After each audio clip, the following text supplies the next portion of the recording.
যেমন করেই হোক আজ ঠিক সময় রাজসভায় পৌঁছতেই হবে। গোপাল দাদু, কোথায় যাচ্ছো? কোথায় আবার? রাজসভায়। কিন্তু তুমি আজ এত সকাল সকাল রাজসভায় যাচ্ছ কেন গো? ওরে, আজ যে রাজসভায় প্রাপ্তিযোগ আছে, মহারাজ আমাদের প্রত্যেককে কিছু উপহার দেবেন বলেছেন, তাই দেরি করে গেলে যদি ফাঁক পড়ে যায়। যা যা যা, এখন যে যার বাড়ি যা, আর আমাকেও রাজসভায় যেতে দে।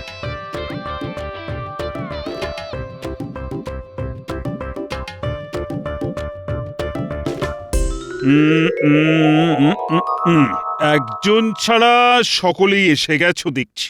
সেই একজনটিও এসে গেছে মহারাজ, আর একেবারে ঠিক সময়। আর আসবে না, আজ যে কপালে প্রাপ্তিযোগ আছে। একেবারে ঠিক কথা বলেছেন মন্ত্রী মশাই। ওই যে কথায় আছে না, গোপন কথা বলবে কানে কানে, আর ঠিক সময়ে হাজির হবে প্রাপ্তির টানে। বাজে কথা ছেড়ে এবার কাজের কথায় আসা যাক। মহারাজ, আজ আপনি আমাদের কিছু দেবেন বলেছিলেন, তা সেই বস্তুটি কি মহারাজ? আছে আছে, প্রস্তুত আছে, দেখিতে পাইবে ঠিক ক্ষণে। রক্ষী, আদেশ করুন মহারাজ। যাও ঝুড়ি হাঁড়ি আর মাটির থালাগুলো নিয়ে এসো। যথা আজ্ঞা মহারাজ।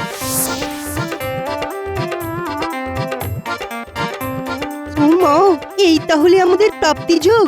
হ্যাঁ, আমার শ্বশুর বাড়ির সেই বিখ্যাত আম আর রাজভোগ। মনে আছে মহারাজ, একবার খাইয়েছিলেন। আহা, কি তার স্বাদ এখনো যেন মুখে লেগে আছে। তাই তো, এবারেও যখন এসেছে তখন ভাবলাম তোমাদের সকলকে খাওয়াবো। এসো এসো, সকলে একে একে এসো। প্রথমে এসো রাজ পণ্ডিত, ব্রাহ্মণকে দিয়েই শুরু করা যাক। মহারাজের জয় হোক।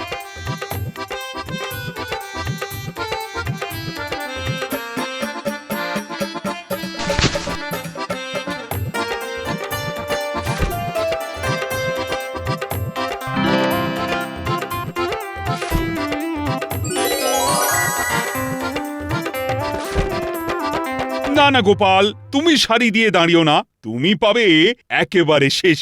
সব সময় খাবারের জন্য হ্যাংলার মতো হুড়োহুড়ি। আমি যদি হুড়োহুড়ি করি, তাহলে আপনি করেন দৌড়দৌড়ি। আমি যখন মন্ত্রী, তখন এদের থেকে আমি নিশ্চয়ই বেশি পাবো।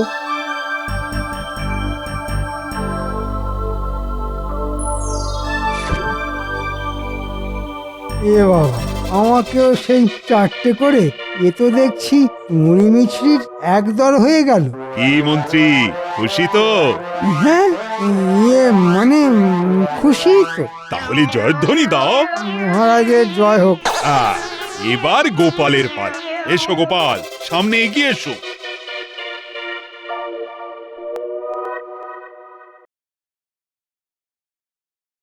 না না গোপাল, হাত বাড়াতে হবে না, বরং শক্ত মুঠোয় এই ধরো রাজভোগের একটা গোটা হাঁড়ি।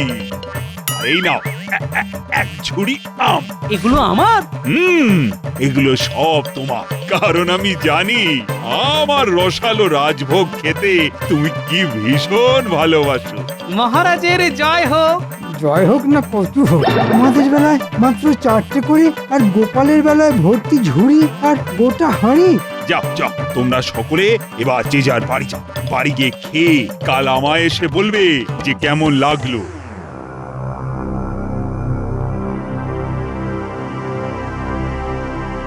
দেখলে তো, দেখলে তোমরা সকলে মহারাজের এক চোখামিটা একবার দেখলে তো? আমাদের বেলায় মাত্র চারটে করে, আর গোপালের বেলায় এক ঝুড়ি। শুধু এক ঝুড়ি আমের কথা কেন বলছেন? আর সেই সাথে ওই রাজভোগের কথাটাও বলুন, সেও তো অত বড় এক হাঁড়ি। তাহলে তোমরাই বুঝে দেখো, গোপাল হলো মহারাজের কোলের ছেলে, আর আমরা সকলে কি বানের জলে ভেসে এসেছি? দেখুন মন্ত্রী মশাই, এসব নিয়ে উত্তপ্ত আলোচনা না করাই ভালো। মহারাজ কাকে কতটা দিলেন সেই নিয়ে বাদ প্রতিবাদ করা ঠিক নয়, বরং মহারাজ যাকে যা দিয়েছেন তা নিয়েই আমাদের সন্তুষ্ট থাকা উচিত। এই, তুমি থামাতো পণ্ডিত, সব সময় গোপালের দিকে ঝোল টেনে কথা বলো না তো। চাপ বাবা, গোপালের দিকে আবার ঝোল টেনে কথা বললাম কখন? আমি বললাম মহারাজের সিদ্ধান্তের ব্যাপারে। সে তুমি যাই বলো না কেন, ব্যাপারটা তো একই দাঁড়ালো। ওই তো মাথায় আমের ঝুড়ি চাপিয়ে গোপাল আসছে। গোপালকে দেখে এমন করছো যেন কোনো রাজা মহারাজা আসছে। আসলে দূর থেকে দেখে তো মনে হচ্ছে আসছে একটা মালবাহক, মানে মুটে। সে সে আপনি গোপালকে হিংসে করে এ কথা বলছেন কেন? নিজের জিনিস নিজে বহন করে নিয়ে যাওয়ায় কি অন্যায়? এই যে আমরা প্রত্যেকে হাতে করে মাটির থালায় রাজভোগ আর আম নিয়ে যাচ্ছি, এইটা দেখে কেউ যদি বলে আমরা ভিখারি, তাহলে সে কি ন্যায় কথা বলবে, হ্যাঁ, না অন্যায় কথা বলবে? দেখো, বেশি জ্ঞান দিও না তো। তুমি বিজ্ঞানী, ওই বিজ্ঞান নিয়েই থাকো।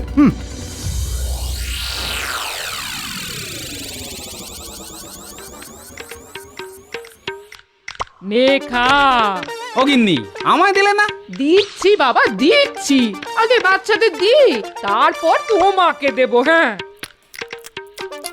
না না না, পরে দিলে হবে না, এখনই দাও। বাবা রে বাবা, এমন পেটুক মানুষ আমি জীবনে দুটো দেখিনি। হ্যাঁ আরে দেখবে কি করে, কারণ এই দুনিয়ায় দেখার মতো জিনিস তো একটা করেই হয়।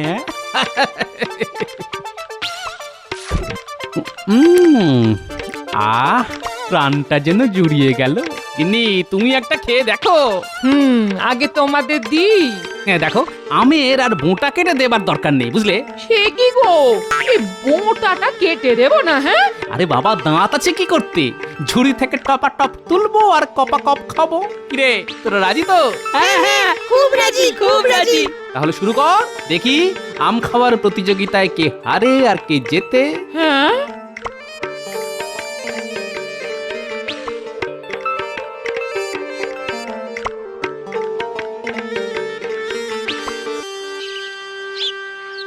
না, ধরো। এগুলো কি এনেছো? কেন?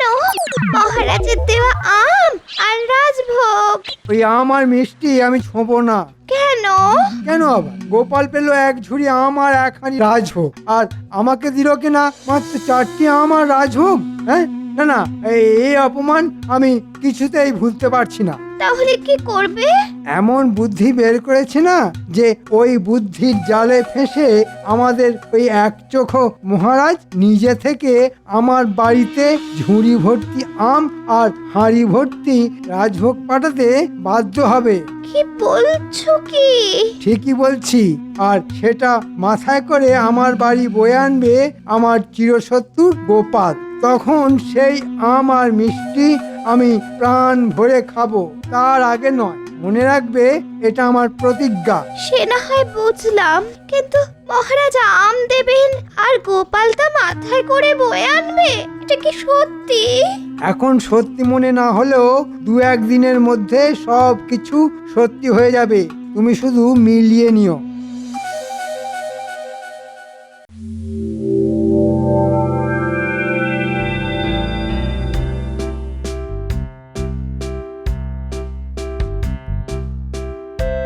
আচ্ছা, গোপাল আজ ঠিক সময়ে এসে গেল, অথচ মন্ত্রী এখনো এলো না কেন? হয়তো কোনো কারণে দেরি হচ্ছে।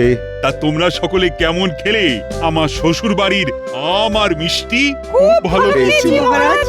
তুমি কেমন খেলে গোপাল? আমি কি আর একলা খেয়েছি নাকি? আমি, আমার 5 নাতি নাতনি আর আপনার বৌমা সকলেই মিলে একসাথে খেয়েছি। ভালো ভালো, খুব ভালো। ওরে বাবা রে! কি হলো, কি হলো? কাপড়ে পা জড়িয়ে পড়ে গেলাম। ওরে বাবা, ও কোমরে কি যন্ত্রণা শুরু হয়ে গেল রে বাবা। ওরে বাবা, আ আ সে কি রাজবৈদ্য, একবার দেখো তো। দেখি কি হলো। ওরে বাবা, ওরে বাবা, হাত দিও না, হাত দিও না গো। ও আ আ হাত দিও না, হাত ছোঁয়ালেই ভীষণ ভীষণ ব্যথা লাগছে। আ আ তবুও তো একবার দেখতেই হবে, না হলে বুঝবো কি করে যে এই আঘাতটা কতটা গুরুতর। তাহলে দেখ বেটা, ভালো করে আমার জামা তুলে দেখ, না হলে দেখবি কি করে যে পিঠেতে কতখানি কাল শিটে পড়ে গেছে। আ ও ও ওরে রে! ওরে বাবা, কোমরে তো ভীষণ রকম কালশিটে পড়ে গেছে। কোমরে যে কাঠ কয়লার ভূষো মেখে এসেছি রে বেটা, সেটাও বুঝতে পারলি না? আহ, আহ, আহ, আহ। তার মানে আঘাত বেশ গুরুতর। ওরে বাবা, তাহলে আমার কোমরটা কি ভেঙে গেল নাকি? ও মহারাজ, ও ও, ভাঙা কোমর নিয়ে এখন আমি কি করব? চিন্তা করো না মন্ত্রী, তোমার কোমর ভালো করে তুলতে সব রকমের চিকিৎসার ব্যবস্থা হবে। আমি এক্ষুনি ওই বাড়ি গিয়ে ব্যথা বেদনার নাশক বটিকা বানিয়ে নিয়ে আসছি। তবে মহারাজ, মন্ত্রী মশাইকে এক্ষুনি ধরাধরি করে বাড়ি পৌঁছে দেবার ব্যবস্থা করতে হবে। হ্যাঁ হ্যাঁ, আমি এক্ষুনি ব্যবস্থা করছি। শুনুন মন্ত্রী মশাই, এখন কটা দিন আপনাকে ওই বিছানায় শুয়ে কাটাতে হবে। কোনো রকম নড়াচড়া অবধি করা যাবে না, কেমন? আমি কি তাহলে পঙ্গু হয়ে গেলাম? এত চিন্তা করো না তো, রাজবৈদ্যের ওষুধ পড়লে দেখবে কদিনেই চাঙ্গা হয়ে উঠবে। হ্যাঁ, এখন কটা দিন শুধু ওই ভালো ভালো পুষ্টিকর খাওয়া আর আর বিশ্রাম। রক্ষী, আজ্ঞা করুন মহারাজ। যাও যাও, কজন মিলে ধরাধরি করে মন্ত্রীকে গরুর গাড়িতে তুলে বাড়ি পৌঁছে দিয়ে এসো। গরুর গাড়িতে যে বড় ঝাঁকুনি লাগবে মহারাজ। গোপালের কোলে চড়ে যেতে পারলে কিন্তু ঝাঁকুনি লাগার ভয় থাকতো না। আমার কোলে চড়ে যেতে চায়? হ্যাঁ, না, ব্যাপারটার মধ্যে কিরকম যেন একটা গন্ধ পাচ্ছি। গোপালের কোলে চড়ে যাবে? কিন্তু গোপাল কি তোমায় কোলে করে নিয়ে যেতে রাজি হবে? কেন হবে না মহারাজ? পঙ্গু আর অসহায় মানুষকে সাহায্য করাই তো প্রকৃত মানুষের ধর্ম। আসুন মন্ত্রী মশাই, আমার কোলে চাপুন। তোমার আবার কষ্ট হবে না তো গোপাল ভাই? না না না না, আপনার মতো উচ্চিংড়েকে নিয়ে যেতে আমার মতো হিমালয়ের আবার কষ্ট কি? এসে নেই, এসে নেই। এরপর তোর এমন অবস্থা করব না যে কেঁদে কুল পাবি না।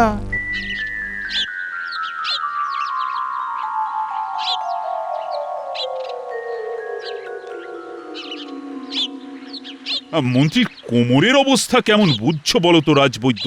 আগে ভালো মতোই লেগেছে মনে হচ্ছে। এখন কটা দিন ভোগাবে। কি তোমার না কোমরে লেগেছে আর তুমি দিব্যি পায়চারি করে বেড়াচ্ছ? ওদিকে দল বল নিয়ে মহারাজকে এদিকে আসতে দেখলাম। সে কি গো, মহারাজ আসছেন? তাহলে তো এক্ষুনি শুয়ে পড়তে হয়। যাও যাও, তুমি ভেতরে যাও। কত ছলনায় যে জানে মানুষটা। ওরে বাবা রে, কি যন্ত্রণা! আর যে সহ্য করতে পারছি না। ও মা গো! কেমন আছো মন্ত্রী? ভালো না, একেবারেই ভালো না। ও ওরে বাবা রে, কোমরে খুব ব্যথা। আহা, ও মা, কোমরে খুব ব্যথা। আসলে বেশ ভালো মতোই লেগেছে তো, তাই কটা দিন দাঁতে দাঁত চেপে কষ্ট তো একটু সহ্য করতেই হবে মন্ত্রী। তাই তো করে যাচ্ছি মহারাজ, তাই তো করে যাচ্ছি। ও আহ উ উ আচ্ছা, আমার রাজভোগ খেয়েছো তো? খেতে আর কোথায় পারলাম মহারাজ। ভেবেছিলাম পরের দিন খাবো, কিন্তু পরের দিনই তো কাপড়ে পা জড়িয়ে কোমর ভেঙে পড়লাম। এদিকে এদিকে সব পচে ধসে একসা। ঠিক আছে ঠিক আছে, আমি বাজার থেকে এক ঝুড়ি সেরা আম আর ভোলা ময়রার দোকানের এক হাঁড়ি রসগোল্লা পাঠিয়ে দেব, খেয়ে দেখবে ভালো লাগবে। ও সে তো ভালো লাগবেই মহারাজ, তবে আরো ভালো লাগবে যদি গোপাল সেগুলো নিজের হাতে নিয়ে আসে। ও উ উ ঠিক আছে, গোপালই নিয়ে আসবে। কি গোপাল আনবে তো? আপনি আদেশ করলে আমার রসগোল্লা নিয়ে আসতে আমি বাধ্য মহারাজ। তাহলে ওই কথাই রইলো, আজ বিকেল বেলা গোপাল তোমার জন্য আম আর রসগোল্লা নিয়ে আসবে। এবার দেখবি গোপাল, আমার জন্য মুঠ বয়ে আনতে তোমার কেমন লাগে। তাহলে আমি আজ আসছি মন্ত্রী, কাল আবার আসবো, আর তোমার যা যা খেতে ইচ্ছে করবে গোপালকে বলে দিও, ও সব নিয়ে আসবে। গোপাল, মন্ত্রীর সেবা যত্নের যেন কোনো ত্রুটি না হয়। তাহলে আর চিন্তা কিসে? গোপালকে এবার আমি চাকরের মতো খাটাবো। ঠিক আছে মহারাজ। ও চলো সবাই চলো। রাজবৈদ্য, তুমি কিন্তু নিয়ম করে মন্ত্রীকে দুবেলা দেখে যাবে আর ঠিক মতো ওষুধপত্র দেবে। আপনি কোনো চিন্তা করবেন না মহারাজ, আপনারা এখন আসুন তাহলে। আমি মন্ত্রী মশাইকে দেখে একটু পরেই আসছি। ঠিক আছে চল। দেখ দেখ, মাথায় করে ঝুড়ি আর হাতে ঝুলিয়ে হাঁড়ি নিয়ে গোপাল দাদু আসছে। চল তো দেখি। ঝুড়িতে আর হাঁড়িতে কি আছে দাদু? বাজারের সেরা আম আর ভোলা ময়রার দোকানের সেরা রসগোল্লা। তাহলে আজকেও কি আবার খাওয়া দাওয়া হবে নাকি গো? না রে, এগুলো আমাদের নয়, তাহলে কার? মন্ত্রী মশাইয়ের। মন্ত্রী মশাইয়ের আম আর মিষ্টি তুমি বয়ে নিয়ে যাচ্ছ কেন গো? কি করব বল, সবই আমার কপাল। তাই মন্ত্রী মশাইয়ের আমের ঝুড়ি আমার মাথায় উঠেছে। তোরা খেলা কর, আমি আসছি রে। ব্যাপারটা কিরকম হলো বলতো? মন্ত্রী মশাইয়ের আম আর মিষ্টি গোপাল দাদু বই নিয়ে যাচ্ছে কেন? ও মা, জানিস না কাল তো রাজসভায় পড়ে গিয়ে মন্ত্রী মশাই কোমরে খুব চোট পেয়েছে। তাই নাকি? মন্ত্রী মশাইয়ের মতো রোগা লোক পড়েও গেল, আবার চোটও পেল। না, ব্যাপারটা দেখতে হচ্ছে। আরে ওই তো পেট মোটা টেকোটা মাথায় আমের ঝুড়ি নিয়ে আসছে। আহা আহা, কি দৃশ্য! আহা, যার মাথা ভর্তি কিনা শুধুই বুদ্ধি, সে আজ আমার জন্যে মাথায় আমের ঝুড়ি চাপিয়েছে। এবার আমার প্রতিজ্ঞা রক্ষা হবে, আর প্রাণ ভরে ওই আম আর মিষ্টি আমি খাবো। হ্যাঁ, যাই এবার খাটে গিয়ে শুয়ে পড়ি। মন্ত্রী মশাই, আহ, উহ, উহ, আহ, আহ, এসেছো গোপাল, এসেছো। হ্যাঁ, এই আপনার রসগোল্লা আর আম। বেশ ভালো জাতের আম তো গোপাল? হ্যাঁ, বাজারের সেরা আম। বাহ বাহ, খুব ভালো। মাথায় করে বয়ে আমার আম নিয়ে এলে। তোমায় যে কি বলে ধন্যবাদ দেব গোপাল। ধন্যবাদ দেবার দরকার নেই, কোমরে চোট পেয়ে কাত হয়ে পড়ে আছেন। এখন এই আম খেয়ে খুশি হলেই আমি ধন্য। তুমি যে এত ভালো মানুষ, এটা এতদিন কেন বুঝতে পারিনি গোপাল? কেন বুঝতে পারিনি বলো তো? সেটা আমার কপাল। কপাল? না না, কি যে বলো তুমি, তোমার কপাল কিন্তু খুব ভালো। মহারাজ কত ভালোবাসেন তোমায়। ভালোবেসে এক ঝুড়ি আম আর এক হাঁড়ি রাজভোগ দিয়েছেন। ওরে বেটা, মহারাজ আমাকে এক ঝুড়ি আম আর এক হাঁড়ি রাজভোগ দিয়েছেন বলে তোর বুকে খুব ব্যথা লেগেছে দেখছি। তাই কি তোর কোমরে চোট? না, ব্যাপারটা দেখতে হচ্ছে। ভাই গোপাল, হ্যাঁ বলুন। মানে কথাটা তোমায় কি করে বলবো তাই ভাবছি। অত কিন্তু কিন্তু করছেন কেন?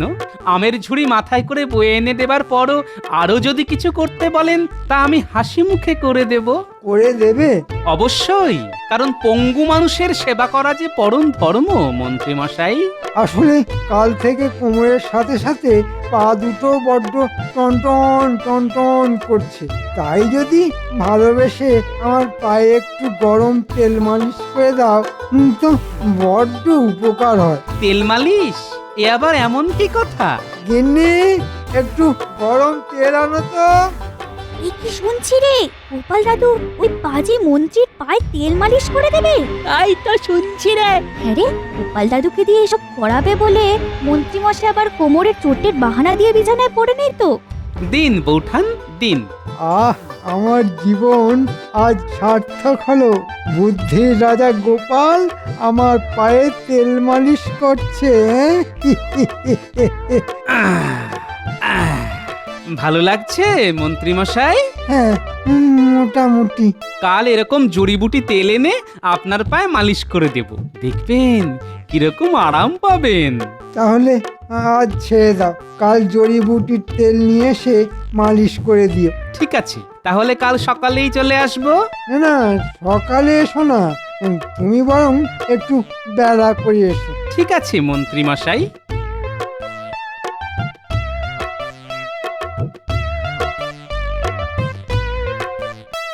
প্রতিজ্ঞা ভেঙে এবার আমি আম আর রসগোল্লা খাবো। আহা, আজ আমার কি আনন্দের দিন। গোপাল মাথায় করে আম আর মিষ্টি নিয়ে এলো, বাড়তি পাওনা হলো ব্যাটাকে দিয়ে পা টিপিয়ে নেওয়া। হ্যাঁ,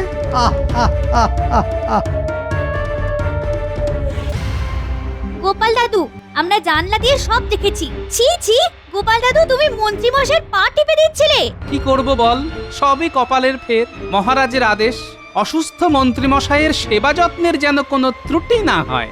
অসুস্থ না হাতি?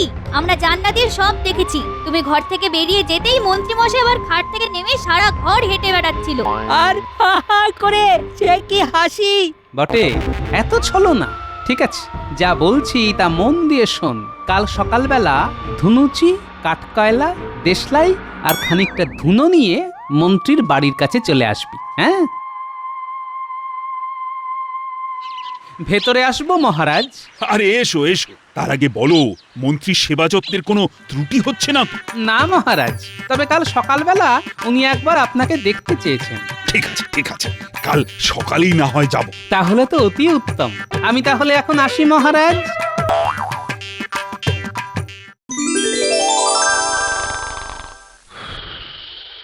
মন্ত্রী ঘুমোচ্ছে, যা এই ফাঁকে ওর খাটের তলায় জ্বলন্ত ধনুচি রেখে দিয়ে চলে আয়। ন্যাপলা, তুই ট্যাপাকে নিয়ে নিজেদের জায়গায় চলে যা।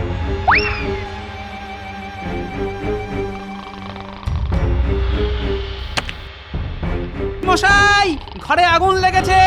মন্ত্রী মশাই! একি এত ধোঁয়া কেন? আগুন আগুন আগুন! এ কি মন্ত্রী মশাই, আপনার কোমর তো ভাঙা। এ কি, মন্ত্রী তো হরিণের মতো দৌড়চ্ছে।